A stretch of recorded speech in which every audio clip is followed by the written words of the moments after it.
Simcast, o seu podcast de emergência com medicina baseada em evidência e dicas práticas para aprimorar o seu atendimento no pronto-socorro.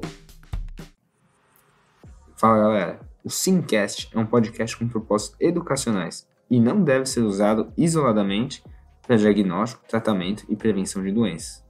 Além disso, não deve ser interpretado como um guideline, mas sim como opinião de nossos especialistas.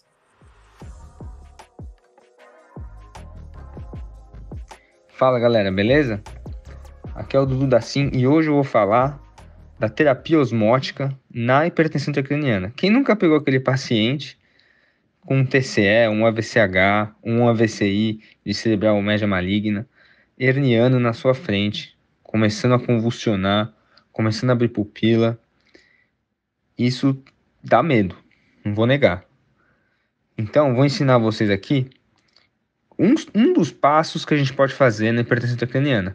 A gente tem uma aula no YouTube, dado pelo Lentini, excelente, mas aqui eu vou focar na solução hiperosmótica, na terapia osmótica, que é basicamente eu dar uma substância hipertônica que vai chupar o edema do cérebro, levando para o vaso, e vai diminuir a pressão intracraniana e a chance do paciente herniar. A gente tem duas terapias. A gente tem o manitol e a salina hipertônica. Vamos começar falando da parte prática. Primeiro, o paciente deve estar monitorizado, tá? Medindo saturação, deve estar com a cardioscopia, deve estar numa sala de emergência ou numa UTI que tem uma enfermeira ajudando, tá? Por quê? Porque não importa qual das duas você usar, isso pode levar a crise convulsiva, pode levar a transformação hemorrágica, rebaixamento de consciência e coma, e até, em alguns pacientes, principalmente os pacientes malnutridos, cirróticos, que já estão hiponatrêmicos, com sódio baixo, a desmelinização osmótica, beleza? Então, essa é uma terapia de um paciente gravíssimo, que tem consequências gravíssimas se não for feita da forma correta. E quais são as ferramentas que a gente tem? Eu vou começar falando da salina hipertônica. Para vocês terem uma noção, galera, a salina hipertônica tem o soro fisiológico, que teoricamente não é tão hipertônico, mas é hipertônico, que tem basicamente 154 mEq de sódio em 1 litro, e uma osmolaridade de 308. Então não é tão acima, né? Precisaria dar muito volume para o paciente para subir a osmolaridade do sangue do paciente. Então a gente usa geralmente a 3% ou a 20%. Pra vocês terem uma noção, a 3%, a salina hipertônica 3%, tem 518 mEq por litro de sódio e uma osmolaridade de 1026. E a 20% tem 6.844 de osmolaridade e 3.422 mEq de sódio. Então, como eu vou fazer? Tá? Primeiro, a salina 20% vem naquelas ampolinhas. E você tem que, de preferência, dar por catéter venoso central. E você vai fazer mais ou menos 15 a 60 ml, a maioria dos guidelines vai falar 30 ml, em 2 a 20 minutos, tá? E você vai dando bolos, né? E vendo, avaliando, reavaliando o paciente. Pode fazer em catéter periférico? Pode, eu já fiz, tá? Principalmente se o paciente está herniando na sua frente e você não tem um central. Só que tem um alto risco de fazer flebite, principalmente se extravasar. Aí ferrou, beleza? E a salina 3%, né? Para preparar a salina 3%, não é tão difícil. Você vai pegar 450 ml de soro fisiológico e juntar com 50 ml da ampola de 20%. Isso vai dar mais ou menos 2,9%. Não é 3%, mas é quase lá. E aí, né? Você pode dar ou em bolos ou em forma contínua, né? Em forma contínua, você vai colocar ali uns 50 ml por hora. E o bolo você pode fazer uns 50, 150 ml em 2 a 20 minutos. Tem gente que também faz a 3% de forma contínua e faz bolos com 20%, beleza? Quais são os cuidados, efeitos adversos específicos, né, da salina hipertônica? Hipervolemia, tá? Esse é um clássico. O paciente pode entrar em edema agudo de pulmão, se for cardiopata. Pode ter acidose por hipercloremia. E desmelinização osmótica, como já falei, nos pacientes que já estão hiponatrêmicos ou cirróticos. E aí eu tenho que monitorar o sódio. Vou monitorar o sódio ali do paciente de 4 a 6 horas, a cada 4 a 6 horas. O alvo do meu sódio ali é 150, com variação de 5 para mais, 5 para menos, ou seja, de 145 a 155. Beleza? Próxima terapia, galera, é o manitol. O manitol é um açúcar, né? E ele tem um efeito osmótico, alto poder osmótico, e também vai chupar a água ali do tecido cerebral. Só que não é um eletrólito, é um açúcar, né? E ele vai para o rim e vai fazer hiperdiurese, né? É um diurético também, que atua ali, né, no túbulo convoluto proximal e faz uma diurese osmótica bizarra. E aí você vai dar o quê?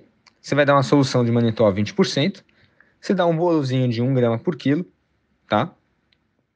E esse vai repetir 0,25 gramas a 0,5 gramas por quilo a cada 6 horas. O efeito do manitol começa ali em minutos, o pico é em 1 hora e pode durar até um dia. Beleza, pessoal? E qual o cuidado que eu tenho que tomar? Primeiro, efeito rebote. Assim que eu vou dando manitol, eu posso ter lesão da barreira hematoencefálica por aumento da osmolaridade. E aí começa a entrar manitol na barreira hematoencefálica.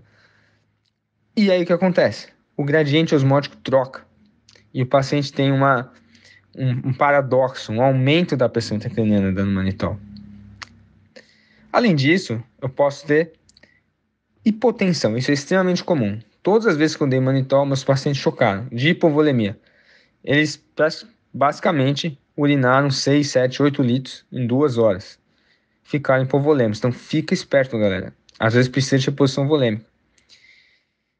E outros problemas é hiperosmolaridade, hipernatremia e até lesão renal, porque o paciente seca. Então, nesse caso, você também tem que monitorizar o paciente. E o sódio e a osmolaridade sanguínea tem que ser monitorizada de 4 a 6 horas. O alvo da osmolaridade é 320 e o alvo do sódio é 150. Legal. Você me deu essas duas terapias, mas qual que eu faço? Qual que é melhor? Então, galera, não tem tanta diferença, né? Não tem ensaios clínicos muito fortes, mas ultimamente tem se adotado muito mais essa linha hipertônica por conta do menor risco de efeito adverso e talvez pelo fato dela ser superior. Por que isso? Tem 8 ensaios clínicos comparando as duas. Só que os ensaios clínicos, eu fiz uma revisão da literatura, não são bons, pessoal. Tem ensaio clínico com 2 pacientes, 8 pacientes, 32 pacientes, né? Há relatos de casos, né, de forma geral. 34 pacientes. O maior deles tem 34 pacientes, pra vocês terem noção. E a maioria dos desfechos que foram observados são de curto prazo. E eles avaliam a queda da pressão intracraniana. Então, por exemplo, um desfecho comum era falha na queda de pressão intracraniana para menos de 18 milímetros de mercúrio, ou falha na redução da PIC em 20%, ou falha na necessidade de usar tiopental, que é um agente que a gente usa em última escolha ali na hipertensão intracraniana quando nada deu certo. E assim vai. E se pegar essa meta-análise, eles basicamente juntaram todos os ensaios clínicos. Isso deu 117 pacientes que foram submetidos a essa linha hipertônica e 113 pacientes que foram usados manitol. E a falha foi vista em 19 pacientes na saída hipertônica e 39 pacientes no manitol. Então vocês podem ver que a falha de controle da pressão intracraniana é muito mais comum no manitol. Então, por conta disso e pelo perfil de efeito diverso, a gente tem usado mais saída hipertônica. Então, para finalizar em sequência rápida, pessoal, lembrar que nosso paciente que está herniando, que está com hipertensão intracraniana, tem que estar monitorizado, tem que estar na UTI. Os efeitos adversos são reais com a terapia osmótica na hipertensão intracraniana. Eu posso usar ou salina hipertônica ou manitol, né? A salina hipertônica talvez seja melhor e eu posso usar 20 ou 3%, 20 eu fazer bolos, 3% eu posso fazer bolos ou contínuo. E para fazer a minha salina de 6%, eu vou pegar 450 ml de soro fisiológico e juntar com 50 ml de 20%. E aí eu vou ter uma bolsinha com salina hipertônica a 2,9%, quase 3%. Beleza, pessoal? Até a próxima.